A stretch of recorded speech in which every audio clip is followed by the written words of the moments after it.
इसी प्रकार से प्रभु यहोवा अपने दास भविष्यद्वक्ताओं पर अपना मर्म बिना प्रकट किए कुछ भी ना करेगा।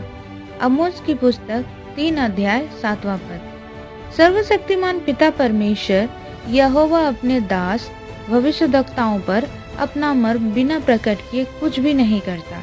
जी हाँ, परमेश्वर पिता अपने चुने हुए भविष्यद्वक्ता पर आने वाले दिनों में जो कुछ भी होने वाला रहता है उसे यहोवा परमेश्वर पिता पहले से ही प्रकट कर देता है।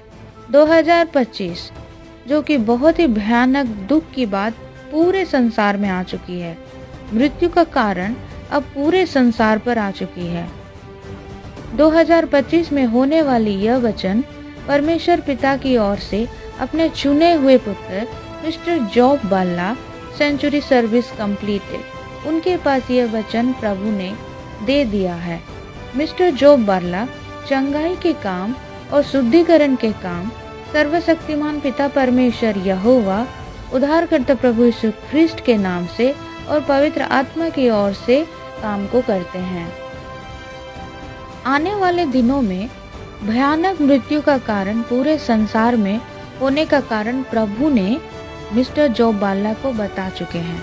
मृत्यु का कारण गलतियों की पुस्तक 5 अध्याय 19 से 21वें पद में यह लिखा है, शरीर के काम तो प्रकट हैं, अर्थात व्यभिचार, गंदे काम, लूचपन, मूर्ति पूजा, टोना, बैर, झगड़ा, ईर्षा, क्रोध, विरोध, फूट, विधर्म, डाह, मतवालापन, लीला क्रीड़ा और इनके जैसे और काम हैं।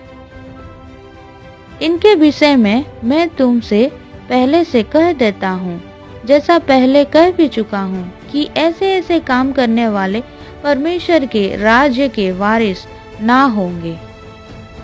इस वचन के अनुसार जो बुराइयां हैं उसके कारण मनुष्य में अब रिएक्शन आएंगी। रिएक्शन का मतलब क्या है?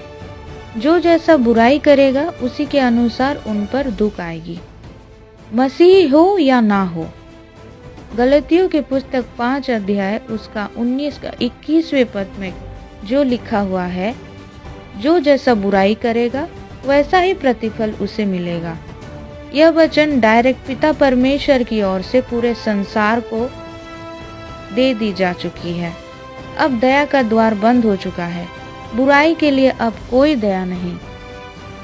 7वीं मोहर जो कि प्रकाशित वाक्य 8वें अध्याय और दानियल की पुस्तक अध्याय 12 उसके 9वें पद में जो मोहर बंद की गई थी अब वह खुल चुकी है। प्रकोप का कटोरा अब भर चुका है। परमेश्वर का न्याय का समय आ चुका है। जो अपने को मसीह कहते हैं और बुराई कर रहे हैं उनके लिए पिता की ओर से वचन आ चुकी है। जैसा कि लिखा है इब्रानियों की पुस्तक 10 अध्याय उसके 26वें पद में, क्योंकि सच्चाई की पहचान प्राप्त करने के बाद यदि हम जानबूझकर पाप करते रहें तो पापों के लिए फिर कोई बलिदान बाकी नहीं। जब तक शुद्धिकरण की व्यवस्था जब तक पूरी नहीं की गई थी तब तक मुहर बंद की गई थी, पर अब खुल चुकी है क्योंकि शुद्धिकरण की व्यवस्था पवित्र आत्मा की ओर से मिस्टर जॉब बार्ला ने पूरी कर चुका। अब 7 विपत्ति खुल चुकी।